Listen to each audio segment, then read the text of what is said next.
Saint Augustine, commentary on the Gospel of John, chapter 3, verse 1 to 5, following. I suppose, brethren, that this is known in the Church, and that what we are saying is manifest by daily examples. But let us consider these things in the case of our fathers before us, how they also had these four kinds. Of the good, Ananias baptized Paul. How of the evil? The apostle declares that there were certain preachers of the gospel who, he says, did not use to preach the gospel with a pure motive, whom, however, he tolerates in the Christian society, saying, "What then, notwithstanding every way, whether by occasion or in truth, Christ is preached, and in this I rejoice." Philippians chapter 1, verse 18. Was he therefore malevolent, and did he rejoice in another's evil? No, but rejoiced because through evil men the truth was preached, and by the mouth of evil men Christ was preached. If these men baptized any persons like themselves, evil men baptized evil men, if they baptized such as the Lord admonishes when he says, "Whatsoever they bid you do, but do not you after their works." Matthew chapter 23, verse 3. They were evil men that were baptizing good. Good men baptized evil men, as Simon the sorcerer was baptized by Philip, a holy man.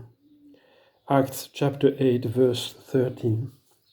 Therefore, these four sorts, my brethren, are known.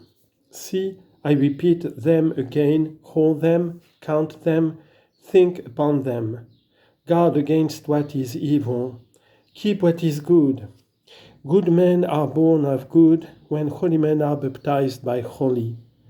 Evil men are born of evil, when both they that baptize and they that are baptized live unrighteously and ungodly.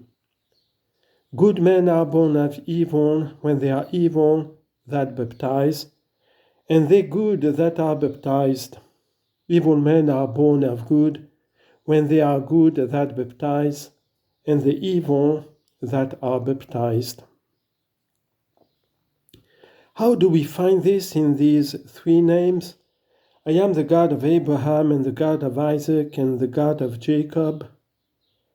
We hold the bound women among the evil, and the free women among the good. Free women bear the good. Sarah bare Isaac. Bound women bear the evil. Hagar bare Ishmael. We have in the case of Abraham alone the two sorts, both when the good are of the good, and also when the evil are of the evil. But where have we evil of good figured? Rebekah, Isaac's wife, was a free woman. Read, she bare twins. One was good, the other evil. You have the scripture openly declaring by the voice of God, "Jacob have I loved, but Esau have I hated." Malachi chapter 1 verse 3 and Romans chapter 9 verse 13. Rebekah bare those two, Jacob and Esau. One of them is chosen, the other is reprobated. One succeeds to the inheritance, the other is disinherited. God does not make his people of Esau, but makes it of Jacob. The seed is one, those conceived are dissimilar. The womb is one, those born of it are diverse. Was not the free woman that bare Jacob the same free woman that bare Esau?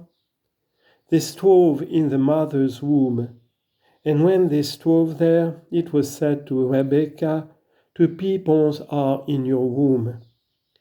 Two men, two peoples, a good people and a bad people, but yet they strive in one womb. how many evil men there are in the church, and one whom carries them until they are separated in the end. And the good cry out against the evil, and the evil in turn cry out against the good, and both strive together in the bowels of one mother. Will they be always together? There is a going forth to the light in the end. The birth, which is here figured in a mystery, is declared, and it will then appear that Jacob have I loved, but Esau have I hated. Accordingly, we have now found brethren of the good, of the free woman Isaac, and of the evil, of the bondwoman Ishmael, and of the good evil, of Rebekah Esau. Where shall we find of the evil good? There remains Jacob, that the completion of these four sorts may be concluded in the three patriarchs. Jacob had 4 wives, 3 women. He had also bound women. The 3 bear children, as do also the bound, and thus come the 12 sons of Israel. If you count them all of whom they were born, they were not all of the 3 women, nor all of the bound women, but yet they were all of one seed. What then, my brethren? Did not they who were born of the bound women possess the land of promise together with their brethren?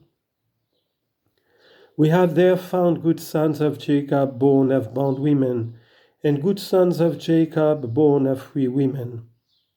Their birth of the wombs of bound women was nothing against them, when they knew their seed in the Father, and consequently they held the kingdom with their brethren. Therefore, as in the case of Jacob's sons, that they were born of bound women did not hinder their holding the kingdom, and receiving the land of promise on an equality with their brothers. Their birth of bound women did not hinder them, but the father's seed prevailed. So, whoever are baptized by evil men appear as if born of bound women.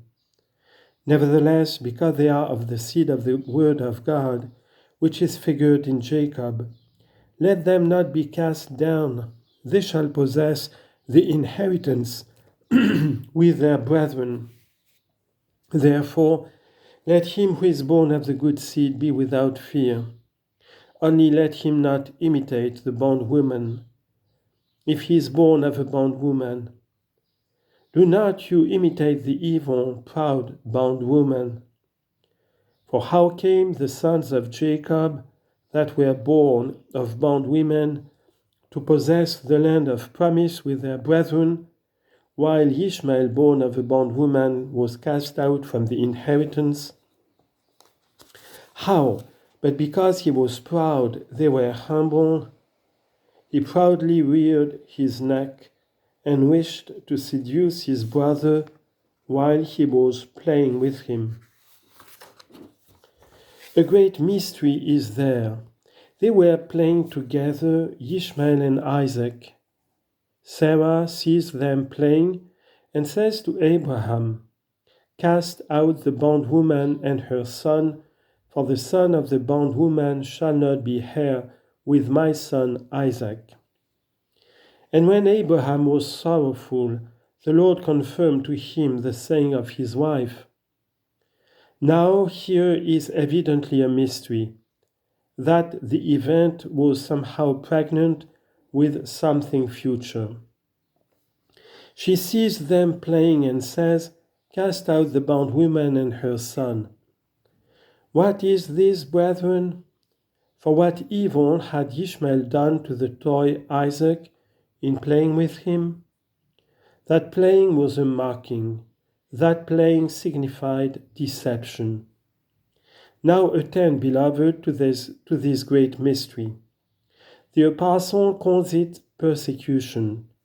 That play he calls persecution. For he says, "But as then he that was born after the flesh persecuted him that was born after the Spirit, so also now.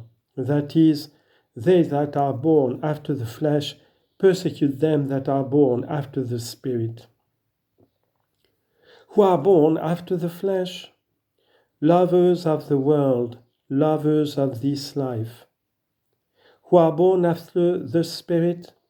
Lovers of the kingdom of heaven, lovers of Christ, men that long for eternal life, that worship God freely. They play, and the apostle calls it persecution. For after he said these words, and as then he that was born after the flesh persecuted him that was born after the Spirit, so also now. The apostle went on and showed of that what persecution he was speaking, but what says the scripture? Cast out the bondwoman and her son, for the son of the bondwoman shall not be heir with my son Isaac. Genesis chapter 21 verse 9 to 12, Galatians chapter 4 verse 30.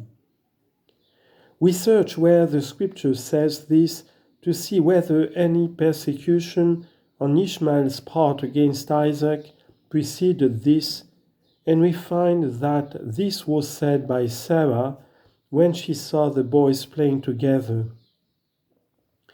The playing which Scripture says that Sarah saw, the apostle calls persecution. Hence, they who seduce you by playing persecute you the more. Come, say they, come, be baptized here. Here is true baptism for you. Do not play, there is one true baptism, that other is play. You will be seduced, and it will be a grievous persecution to you. It were better for you to make Ishmael a present of the kingdom, but Ishmael will not have it, for he means to play. Keep you your father's inheritance, and hear this, cast out the bondwoman and her son, for the son of the bondwoman shall not be heir with my son Isaac.